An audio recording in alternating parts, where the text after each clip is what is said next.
इस लेख में हमने संपूर्ण रामायण की कहानी हिंदी में लिखा है। यह हमने लघु रूप में लिखा है, जिसमें हमने इस महाकाव्य के मुख्य भागों को विस्तार रूप में बताया है।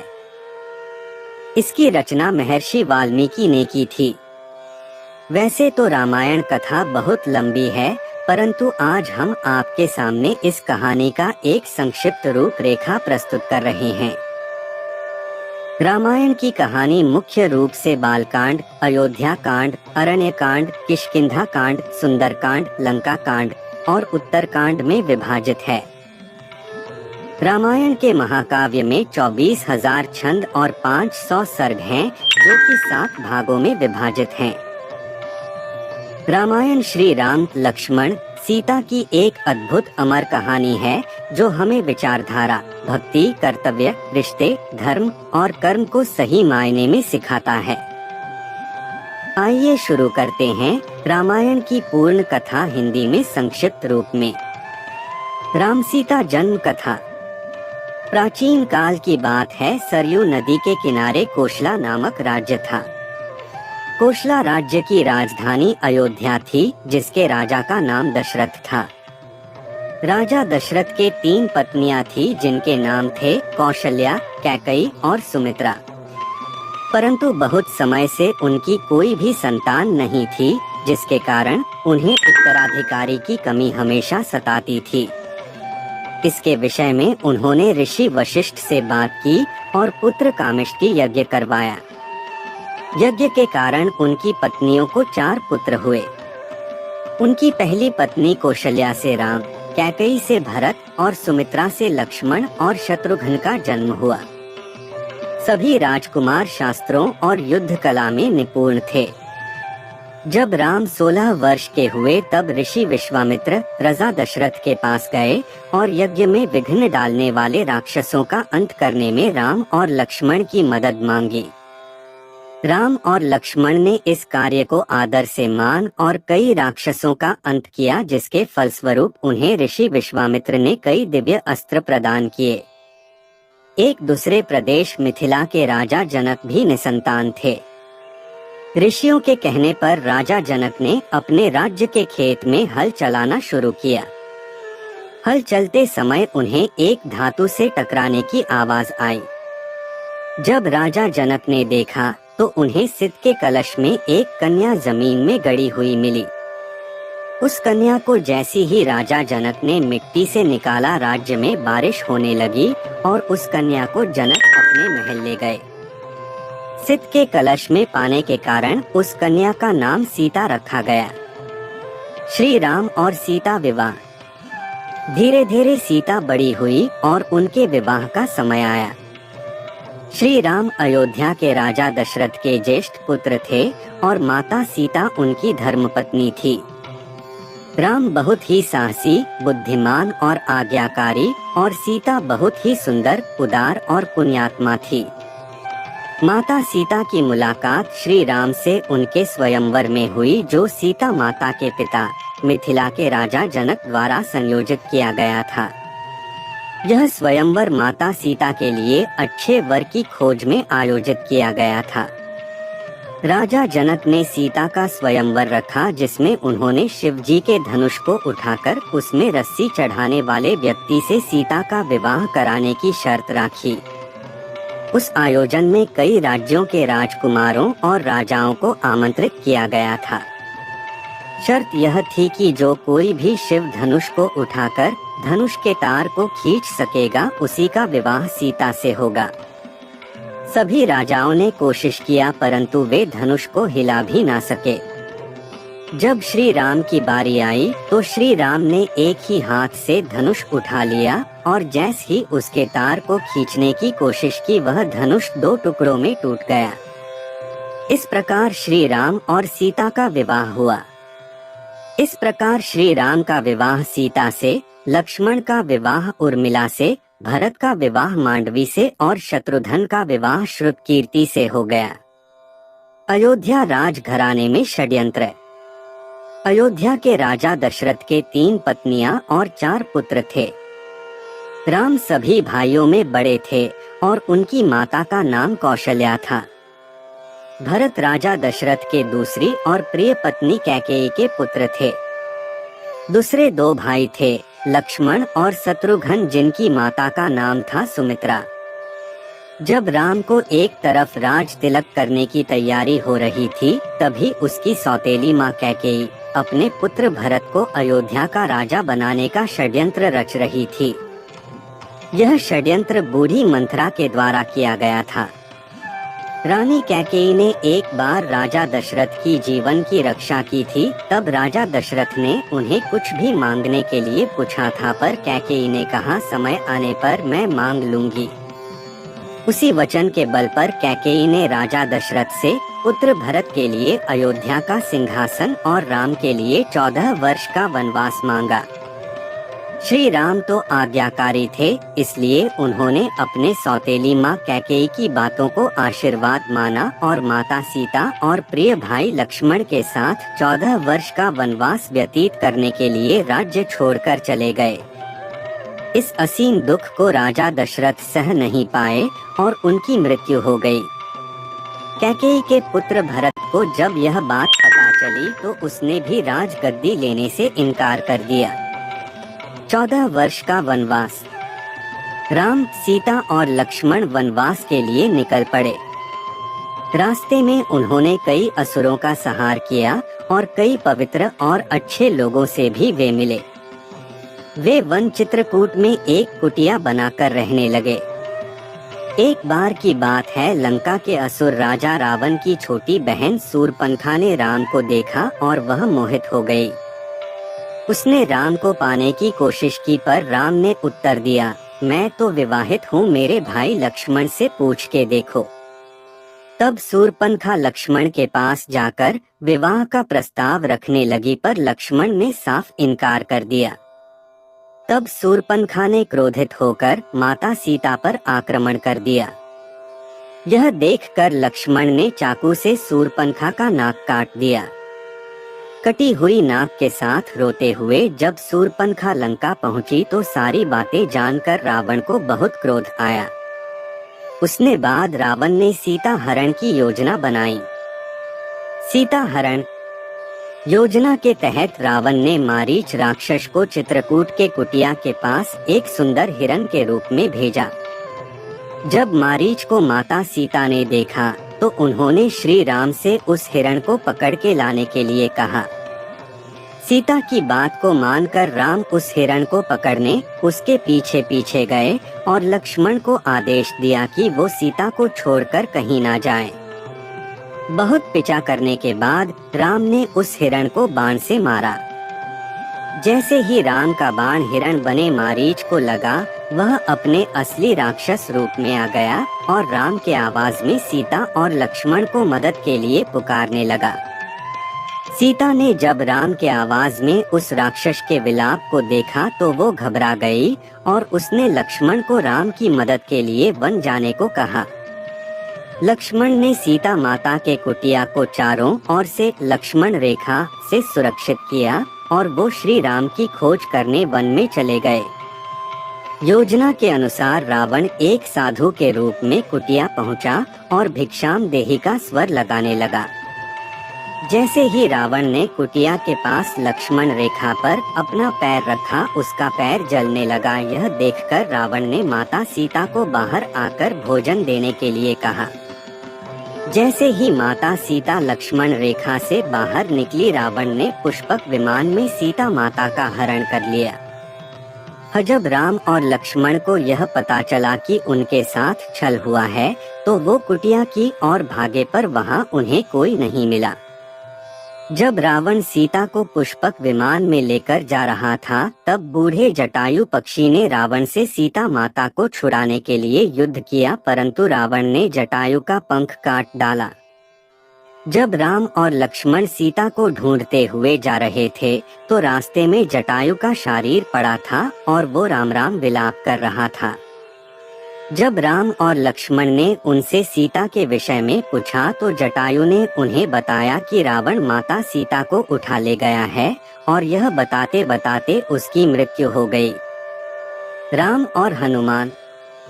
हनुमान किष्किंधा के राजा सुग्रीव की वानर सेना के मंत्री थे। राम और हनुमान पहली बार ऋषिमुख पर्वत पर मिले, जहां सुग्रीव और उनके साथी रहते थे। सुग्रीव के भाई बाली ने उससे उसका राज्य भी छीन लिया और उसकी पत्नी को भी बंदी बनाकर रखा था। जब सुग्रीव राम से मिले, वे दोनों मित्र बन गए। जब रावण पुष्पक विमान में सीता माता को ले जा रहा था, तब माता सीता ने निशाने के लिए अपने अलंकार फेंक दिए थे। वो सुग्रीव की सेना के कुछ वानरों को मिला था। जब उन्होंने श्री राम को वो अलंकार दिखाए, तो राम और लक्ष्मण के आंखों में आंसू आ गए। श्री राम ने बाली का वध करके सुग्रीव को किष्किंधा का राजा दोबारा बना दिया। सुग्रीव ने भी मित्रता निभाते हुए राम को वचन दिया कि वो और उनकी वानर सेना भी सीता माता को रावण के चंगुल से छुड़ाने के लिए पूरी जी जान लगा देंगे। वानर सेना। उसके बाद हनुमान, सुग्रीव, जामवंत ने मिलकर सुग्रीव की वानर सेना का नेतृत्व किया और चारों दिशाओं में अपनी सेना को भेजा। सभी दिशाओं में ढूंढने के बाद भी कुछ न मिलने पर ज्यादातर सेना वापस लौट आए। दक्षिण की तरफ हनुमान एक सेना लेकर गए, जिसका नेतृत्व अंगद कर रहे थे। जब वे दक्षिण के समुद्र तट पर पहुँचे, तो वे भी उदास होकर विंध्य पर्वत पर इसके विषय में बात कर रहे थे। वही कोने में एक बड़ा पक्षी बैठा था, जिसका नाम था संपाति। संपत्ति वानरों को देखकर बहुत खुश हो गया और भगवान का शुक्रिया करने लगा इतना सारा भोजन देने के लिए। जब सभी वानरों को पता चला कि वह उन्हें खाने की कोशिश करने वाला था, तो सभी उसकी घोर आलोचना करने लगे और महान पक्षी जटायु का नाम लेकर उसकी वीरता की कहानी सुनाने लगे। जैसे ही जटायु की मृत्यु की बात उसे पता चला, वह जोर जोर से विलाप करने लगा। उसने वानर सेना को बताया कि वो जटायु का भाई है और यह भी बताया कि उसने और जटायु ने मिलकर स्वर्ग में जाकर इंद्र को भी युद्ध में हराया था।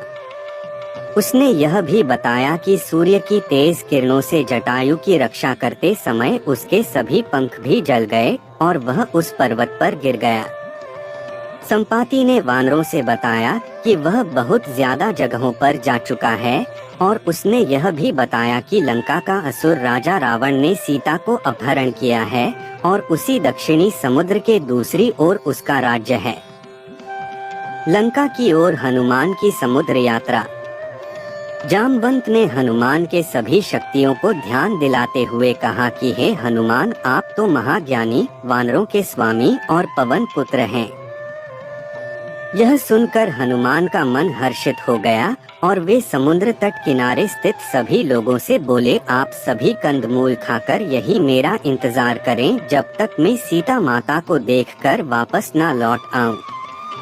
ऐसा कहकर वे समुद्र के ऊपर से उड़ते हुए लंका की ओर चले गए। रास्ते में जाते समय उन्हें सबसे पहले मेनका पर्वत आए। उन्होंने हनुमान जी से कुछ देर आराम करने के लिए कहा, पर हनुमान ने उत्तर दिया, जब तक मैं श्री राम जी का कार्य पूर्ण ना कर लूं, मेरे जीवन में विश्राम की कोई जगह नहीं है। और वे उड़ाते हुए आगे चले गए। देवताओं ने हनुमान की परीक्षा लेने के लिए सांपों की माता सुरसा को भेजा। सुरसा ने हनुमान को खाने की कोशिश की, पर हनुमान को वो खा ना सकी। हनुमान उसके मुख में जाकर दोबारा निकल आए और आगे चले गए।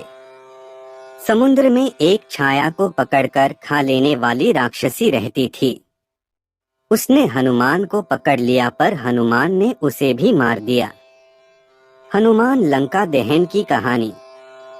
समुद्र तट पर पहुंचने के बाद हनुमान एक पर्वत के ऊपर चढ़ गए और वहां से उन्होंने लंका की ओर देखा। लंका का राज्य उन्हें दिखा, जिसके सामने एक बड़ा द्वार था और पूरा लंका सोने का बना हुआ था। हनुमान ने एक छोटे मच्छर के आकार जितना रूप धारण किया और वो द्वार से अंदर जाने लगे। उसी द्वार पर लंकिनी नामक राक्षसी रहती थी। उसने हनुमान का रास्ता रोका तो हनुमान ने एक जोर का घूंसा दिया तो नीचे जाकर गिरी। उसने डर के मारे हनुमान को हाथ जोड़ा और लंका के भीतर जाने दिया। हनुमान ने माता सीता को महल के हर जगह ढूंढा पर वह उन्हें नहीं मिली। थोड़ी देर बाद ढूंढने के बाद उन्हें एक ऐसा महल दिखाई दिया जिसमें एक छोटा सा मंदिर था, एक तुलसी का पौधा भी। हनुमान जी को यह देखकर अचंभे में पड़ गए और उन्हें यह जानने की इच्छा हुई कि आखिर ऐसा कौन है जो इन असुरों के बीच श्री राम का भक्त है। यह जानने के लिए हनुमान ने एक ब्राह्मण का रूप धारण किया और उन्हें पुकारा। विभीषण अपने महल से बाहर निकले और जब उन्होंने हनुमान को देखा तो वो बोले, हे महापुरुष, आपको देखकर मेरे मन में अत्यंत सुख मिल रहा है। क्या आप स्वयं श्री राम हैं? हनुमान ने पूछा, आप कौन हैं? विभीषण ने उत्तर दिया, मैं रावण का भाई विभीषण हूँ। यह सुनकर हनुमान अपने असली रूप में आ गए और श्री रामचंद्र जी के विषय में सभी बातें उन्हें बताया। विभीषण ने निवेदन किया, हे पवन पुत्र, मुझे एक बार श्री राम से मिलवा दो। हनुमान ने उत्तर दिया, मैं श्री राम जी से जरूर मिलवा दूंगा, परंतु पहले मुझे यह बताए कि मैं जानकी माता से कैसे मिल सकता हूँ। अशोक वाटिका में हनुमान सीता भेंट। विभीषण ने हनुमान को बताया कि रावण ने सीता माता को अशोक वाटिका में कैद करके रखा है। यह जानने के बाद हनुमान जी ने एक छोटा सा रूप धारण किया और वह अशोक वाटिका पहुँचे। वहां पहुंचने के बाद उन्होंने देखा कि रावण अपने दसियों के साथ उसी समय अशोक वाटिका में पहुंचा और सीता माता को अपने ओर देखने के लिए साम दाम दंड भेद का उपयोग किया, पर तब भी सीता जी ने एक बार भी उसकी ओर नहीं देखा। रावण ने सभी राक्षसियों को सीता को डराने के लिए कहा, पर त्रिजटा नामक एक राक्षसी ने माता सीता की बहुत मदद और देखभाल की और अन्य राक्षसियों को भी डराया, जिससे अन्य सभी राक्षसी भी सीता की देखभाल करने लगे। कुछ देर बाद हनुमान ने सीता जी के सामने श्री राम की अंगूठी डाल दी। श्री राम नाम से अंकित अंगूठी देखकर सीता माता के आंखों से खुशी के अंशु निकल पड़े, परंतु सीता माता को संदेह हुआ कि कहीं यह रावण की कोई चाल तो नहीं। तब सीता माता ने पुकारा कि कौन है जो यह अंगूठी लेकर आया है। उसके बाद हनुमान जी प्रकट हुए, पर हनुमान जी को देखकर भी सीता माता को विश्वास नहीं हुआ। सके बाद हनुमान जी ने मधुर वचनों के साथ रामचंद्र के गुणों का वर्णन किया और बताया कि वो श्री राम जी के दूत हैं। सीता ने व्याकुलता से श्री राम जी का हाल चाल पूछा। हनुमान जी ने उत्तर दिया, है माते, श्री राम जी ठीक हैं और वे आपको बहुत याद करते हैं। वे बहुत जल्द ही आपको लेने आएंगे और मैं शीघ्र ही आपका संदेश श्री राम जी के पास पहुंचा दूंगा। तभी हनुमान ने सीता माता से श्री राम जी को दिखने के लिए चिन्ह मांगा, तो माता सीता ने हनुमान को अपने कंगन उतार कर दे दिए। हनुमान लंका देहें। हनुमान जी को बहुत भूख लग रहा था, तो हनुमान अशोक वाटिका में लगे पेड़ों के फलों को खाने लगे। फलों को खाने के साथ साथ हनुमान उन पेड़ों को तोड़ने लगे। तभी रावण के सैनिकों ने हनुमान पर प्रहार किया, पर हनुमान ने सबको मार डाला। जब रावण को इस बात का पता चला कि कोई बंदर अशोक वाटिका में उत्पात मचा रहा है, तो उसने अपने पुत्र अक्षय कुमार को भेजा हनुमान का वध करने के लिए, पर हनुमान जी ने उसे क्षण भर में ऊपर पहुंचा दिया। कुछ देर बाद जब अपने पुत्र की मृत्यु का पता चला, वह बहुत ज्यादा क्रोधित हुआ। उसके बाद रावण ने अपने ज्येष्ठ पुत्र मेघनाद को भेजा। हनुमान के साथ मेघनाद का बहुत ज्यादा युद्ध हुआ, पर कुछ न कर पाने के बाद मेघनाद ने ब्रह्मास्त्र चला दिया। ब्रह्मास्त्र का सम्मान करते हुए हनुमान स्वयं बंधक बन गए। हनुमान को रावण की सभा में लाया गया। रावण हनुमान को देखकर हंसा और फिर क्रोधित होकर उसने प्रश्न किया, रे वानर, तूने किस कारण अशोक वाटिका को तहस-नहस कर दिया? तूने किस कारण से मेरे सैनिकों और पुत्र का वध कर दिया? क्या तुझे अपने प्राण जाने का डर नहीं है? यह सुनकर हनुमान ने कहा, हे रावण, जिसने महान शिव धनुष को पल भर में तोड़ डाला, जिसने खर, दूषण, त्रिशिरा और बाली को मार गिराया, जिसकी प्रिय पत्नी का तुमने अपहरण किया, मैं उन्हीं का दूत हूँ। मुझे भूख लग रहा था, इसलिए मैंने फल खाए और तुम्हारे राक्षसों ने मुझे खाने नहीं दिया, इसलिए मैंने उन्हें मार डाला। अभी भी समय है, सीता माता को श्री राम को सौंप दो और क्षमा मांग लो। रावण हनुमान की बात सुनकर हंसने लगा और बोला, रे दुष्ट, तेरी मृत्यु तेरे सिर पर है। ऐसा कहकर रावण ने अपने मंत्रियों को हनुमान को मार डालने का आदेश दिया। यह सुनकर सभी मंत्री हनुमान को मारने दौड़े। तभी विभीषण वहां आ पहुंचे और बोले, रुको, दूत को मारना सही नहीं होगा, यह नीति के विरुद्ध है। कोई और भयानक दंड देना चाहिए। सभी ने कहा, बंदर का पूंछ उसको सबसे प्यारा होता है, क्यों न तेल में कपड़ा डुबाकर इसकी पूंछ में बंधकर आग लगा दिया जाए। हनुमान की पूंछ पर तेल वाला कपड़ा बंधकर आग लगा दिया गया। जैसे ही पूंछ में आग लगी, हनुमान जी बंधन मुक्त होकर एक छत से दूसरे में कूदते गए और पूरी सोने की लंका में आग लगा के समुद्र की ओर चले गए और वहां अपनी पूंछ पर लगी आग को बुझा दिया। वहां से सीधे हनुमान जी श्री राम के पास लौटे और वहां उन्होंने श्री राम को सीता माता के विषय में बताया और उनके कंगन भी दिखाए। सीता माता के निशानी को देखकर श्री राम भावुक हो गए। प्रभु राम सेतु बंध। अब श्री राम और वानर सेना की चिंता का विषय था, कैसे पूरी सेना समुद्र के दूसरे ओर जा सकेंगे। श्री राम जी ने समुद्र से निवेदन किया कि वे रास्ता दें ताकि उनकी सेना समुद्र पार कर सके, परंतु कई बार कहने पर भी समुद्र ने उनकी बात नहीं मानी। तब राम ने लक्ष्मण से धनुष मांगा और अग्नि बाण को समुद्र पर साधा, जिससे कि पानी सूख जाए और वे आगे बढ़ सकें।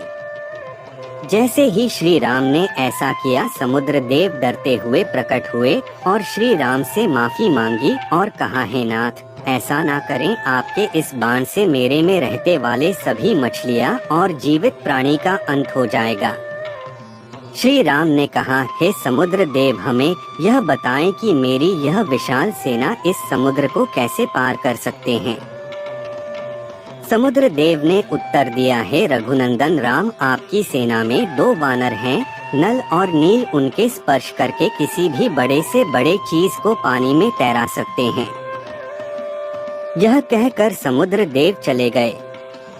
उनकी सलाह के अनुसार नल और नील ने पत्थर पर श्री राम के नाम लिखकर समुद्र में फेंक के देखा तो पत्थर तैरने लगा। उसके बाद एक के बाद एक करके नल नील समुद्र में पत्थर को समुद्र में फेंकते रहे और समुद्र के अगले छोर तक पहुंच गए। लंका में श्री राम की वानर सेना। श्री राम ने अपनी सेना के साथ समुद्र किनारे डेरा डाला।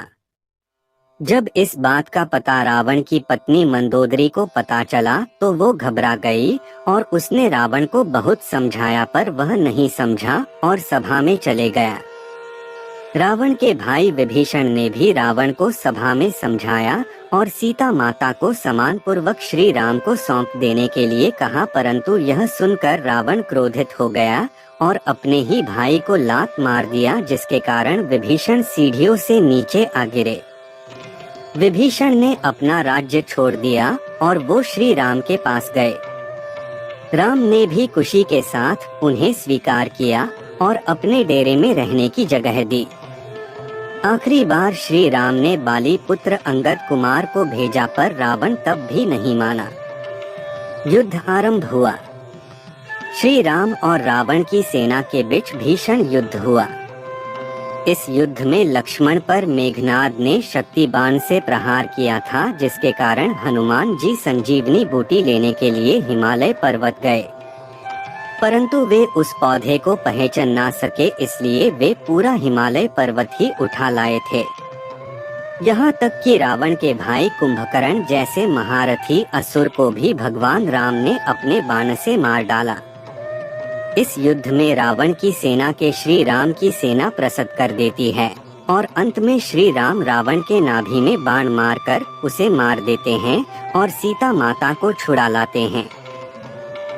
श्री राम विभीषण को लंका का राजा बनाते देते हैं, परंतु राम माता सीता से मिलने से पूर्व उनकी अग्नि परीक्षा लेते हैं। उसके बाद श्री राम सीता और भाई लक्ष्मण के साथ अपने राज्य 14 वर्ष के वनवास से लौटते हैं।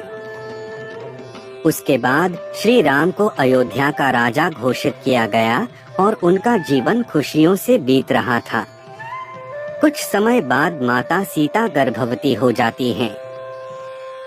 परंतु जब राम लोगों के मुख से अग्नि परीक्षा के विषय में सुनते हैं, वह माता सीता को अयोध्या छोड़कर चले जाने को कहते हैं।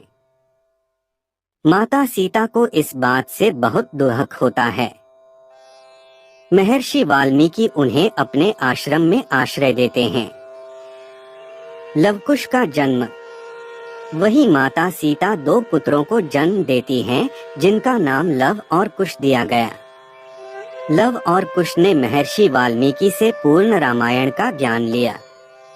वे दोनों बालक पराक्रमी और ज्ञानी थे। अश्वमेध यज्ञ। श्री राम ने चक्रवर्ती सम्राट बनने और अपने पापों से मुक्त होने के लिए अश्वमेध यज्ञ किया। यह यज्ञ करने का सुझाव उनके छोटे भाई लक्ष्मण ने दिया था। इस यज्ञ में एक घोड़े को स्वच्छंद रूप से छोड़ा जाता था। वह घोड़ा जितना ज्यादा क्षेत्र तक जाता था, उसे राज्य में सम्मिलित कर दिया जाता था। इस यज्ञ को पत्नी के बिना नहीं हो सकता था, इसलिए श्री राम ने माता सीता का स्वर्ण मूर्ति भी बनवाया था। जब श्री राम का घोड़ा स्वच्छंद रूप से छोड़ा गया, तब वह भी एक राज्य से दूसरे राज्य में गया।